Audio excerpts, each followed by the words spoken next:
안녕하세요, 비트TV입니다. 또다시 월요일이 찾아왔습니다.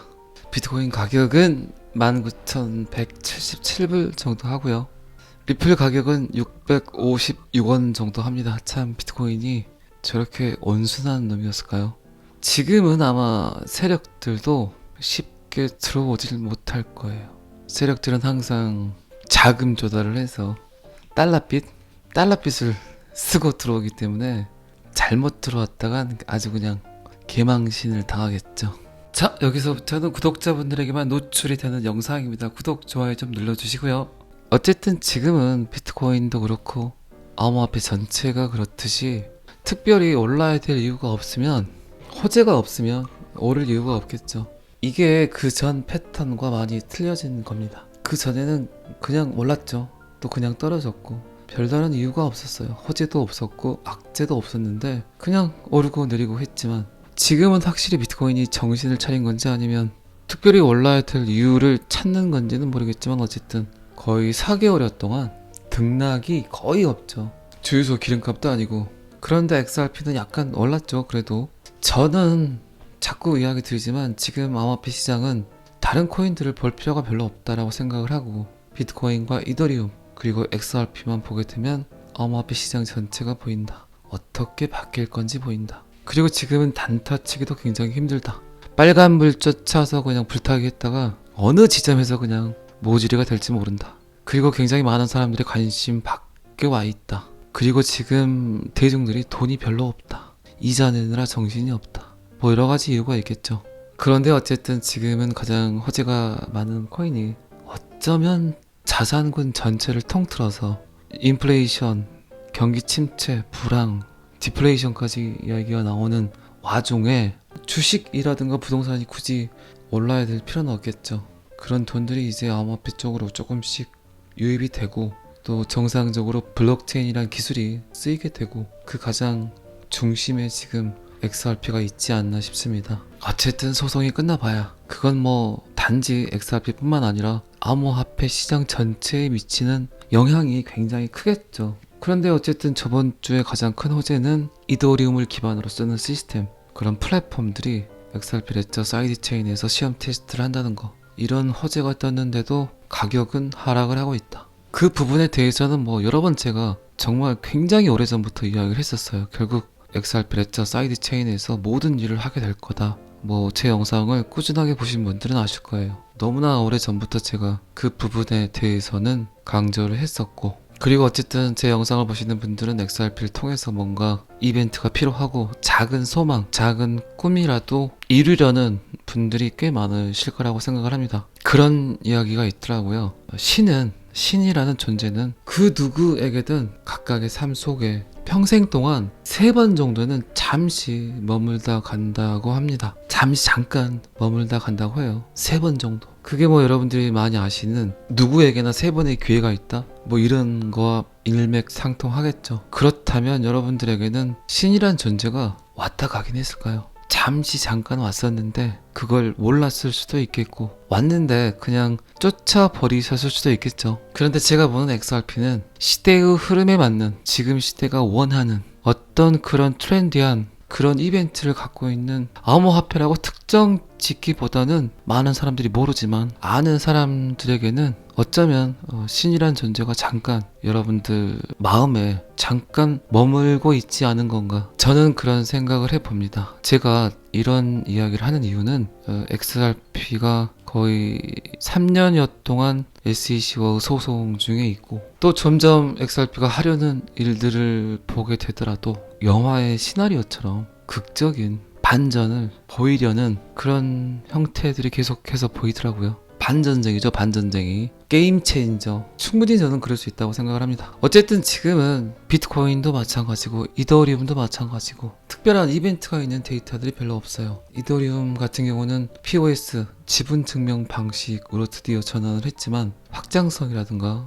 처리 속도, 그리고 수수료 부분을 처리하지 못하고 아직까지도 그러고 있고, 비트코인은 대장주로서 너무나 지금 원순하게 가고 있고, 그래서 주구장창 보면 XRP 뉴스만 나오는 것 같아요. 제가 유튜브를 이렇게 보더라도 지금 굉장히 많은 크리에이터들이 XRP에 대해서 이야기를 하고 있습니다. 순간적인 뉴스, 속보 이런 건 결국 XRP 가격을 좌지우지하지 못합니다. 오히려 그런 뉴스들, 그런 영상들이 여러분들의 정신 건강에 오히려 저는 해가 된다고 생각을 해요. 자꾸 말씀드리지만 왜 지금 리플을 자꾸 이야기하는지 가장 근본적인, 가장 본질적인 거에 대한 이해가 더 높아야 된다고 생각을 합니다. 어쨌든 암호화폐를 이해하기에는 XRP를 이해한다는 건 비트코인이나 이더리움을 먼저 이해하는 게 맞겠죠. 그러면 XRP가 보입니다. 1 더하기 1도 모르고 1 곱하기 1도 모르는데 자꾸 2 곱하기 1을 먼저 공부하려는 거와 똑같은 거죠.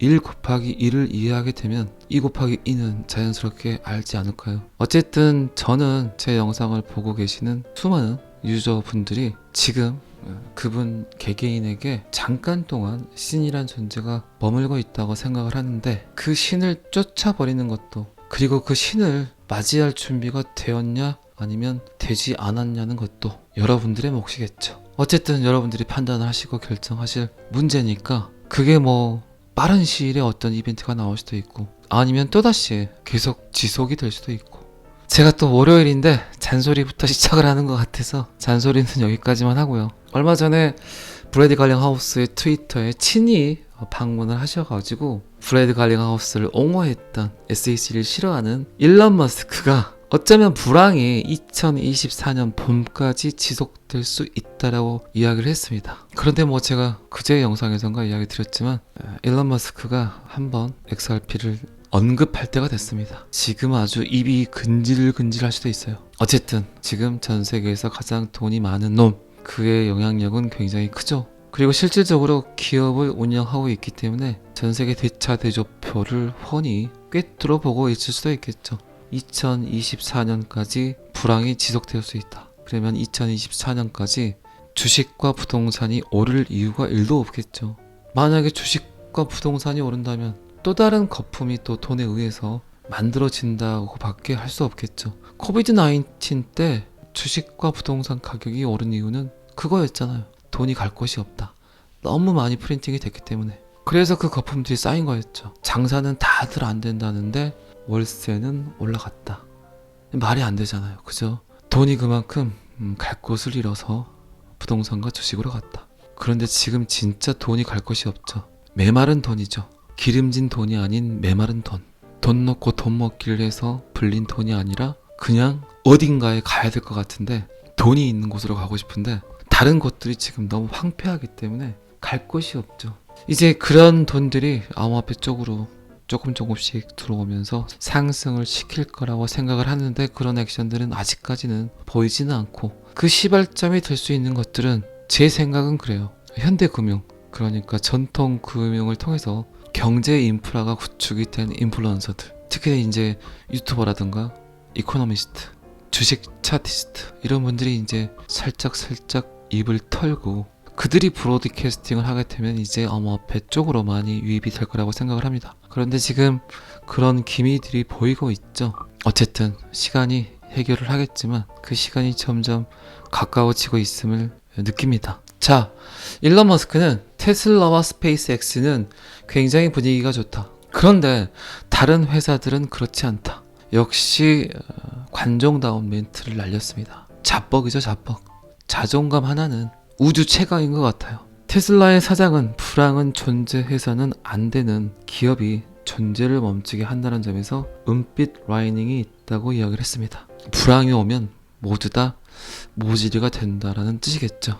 그리고 도지코인의 CEO는 지금은 바이러스가 문제가 아니다. 핵전쟁이 문제다. 그리고 경기 침체가 오히려 훨씬 더 세상을 힘들게 할 것이다 라고 이야기를 했습니다. 그리고 머스크는 중국은 이미 경기 침체를 겪고 있다. 그리고 유럽은 에너지에 의해 주도되는 경기 침체를 겪고 있다. 북미는 꽤 건강한데도 불구하고 제롬 파월이 필요 이상으로 금리를 인상하고 있다.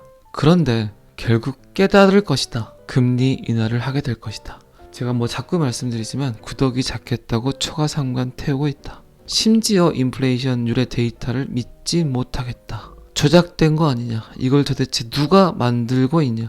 계속해서 제롬 파월이 금리를 인상한다면 골드만삭스의 최고 경영자도 JP모건의 최고 경영자도 결국 경기 침체가 미국 경제에 타격을 줄 수 있다 라고 이야기를 했습니다. 자, 과연 제롬 파월이 2번 연속 또다시 0.75를 때릴 수 있는 용기가 있을까요? 이렇게 지금 동사무소의 민원도 아니고 전 세계적 각국의 민원이 발생하고 있는데, 자, 세상에서 가장 돈이 많은 관종의 이야기는 여기까지만 보시고요. 리플의 미래는 페이팔이 될 것입니까? 라는 데이터가 있는데, 우리가 뭐 페이팔 잡겠다고 이러고 있습니까? 그건 아니잖아요. 비트코인의 철학 중에 그게 있어요. 암호화폐의 활용도. 그거는 뭐 여러 번 제가 말씀드렸지만, 금융 시스템이 없는, 은행 계좌가 없는 사람들에게 금융 혜택을 주는 거죠. 전 세계 지금 성인 인구 중에 50%의 인구가 은행 계좌가 없어요. 금융 혜택을 받지 못해요. 거래를 하고 싶은데 거래의 도구가 없기 때문에 수많은 중재자들을 거쳐서, 아쉽지만, 왠지 짜증나지만, 왠지 손해보는 것 같지만,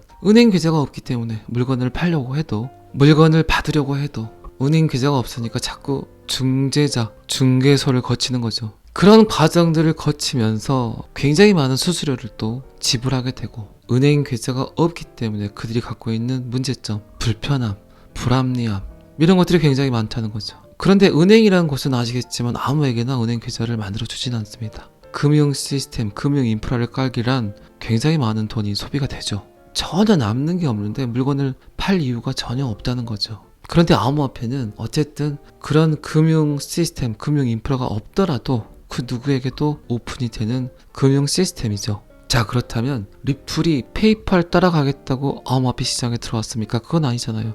전 세계 은행 계좌가 없는, 은행 계좌가 필요한 수많은 사람들에게 금융 혜택을 줄 수 있다. 그런 혜택들이 그들에게 주어진다면, 나에게도 거래의 도구가 생긴다면, 그러면 지금 전 세계 경제가 갖고 있는 거래량의 3분의 1 정도가 더 폭발을 해버린대요. 경기 침체, 불황, 이런 게 사라진다고 합니다.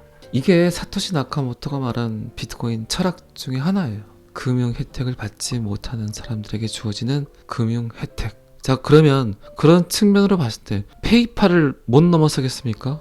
XRP 리플이? 그 이상이죠. 제가 뭐 자꾸 이야기 드리지만, 세계성, 급속한 확장성, 광범위한 수요, 조만장자의 조건이잖아요. 지금 억만장자를 넘어선 조만장자의 조건. 어쨌든 이 세 가지가 탁 걸리는 건 뭡니까? 지금은 화폐뿐이에요.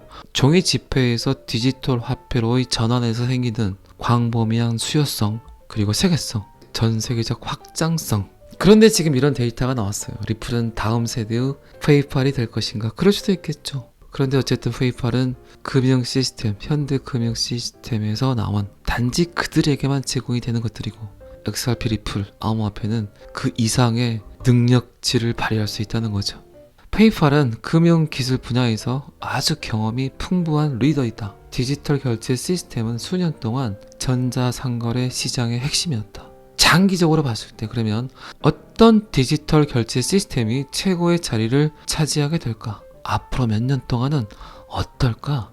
그 관점으로 봤을 때 페이팔과 XRP를 비교를 했는데 거의 압도적인 우위를 점하고 있다. XRP가 훨씬 더 유리하다. 방금 제가 여러분들께 이야기했던 내용들이 또 나와 있습니다. 그런데 이 데이터는 금융 거래가 되지 않은, 거기까지는 생각을 못하는 것 같아요. 암호화폐는 현대 금융을 100% 블록체인 금융으로 바꾼다는 개념으로는 너무나 그 범위가 제한적으로 설명이 된다는 거죠. 그런데 실질적인 암호화폐는 현대 금융이 갖고 있지 않은 엄청난 무기를 갖고 있다는 겁니다. 물론 지금까지는 페이팔이 모든 걸 해결을 하고 있지만, 디지털 금융 안에서는, 현대 금융 안에서는 절대 강자이지만, 결국 리플이 페이팔이 넘지 못하는 곳까지 넘어설 수 있다. 그게 리플이 갖고 있는 저력이다, 힘이다. 리플이 확실한 승자이다. 리플은 시간이 지남에 따라 페이팔의 전 세계 비즈니스에 큰 타격을 줄 수가 있다. 그런데 아직까지는 페이팔의 힘이 훨씬 더 크다. 그래도 장기적으로 봤을 때는 페이팔을 확실한 승자로 꼽고 싶지는 않다. 자, 서둘러서 기다리세요. 리플의 날이 올 것이다. 디지털 지불 왕자의 자리에 오를 것이다. 자, 저는 항상 여러분들의 성공 투자를 기원합니다. 오늘은 여기까지 하겠습니다. 구독과 좋아요는 항상 저를 너무너무 힘나게 합니다. 감사합니다. 비트TV였습니다.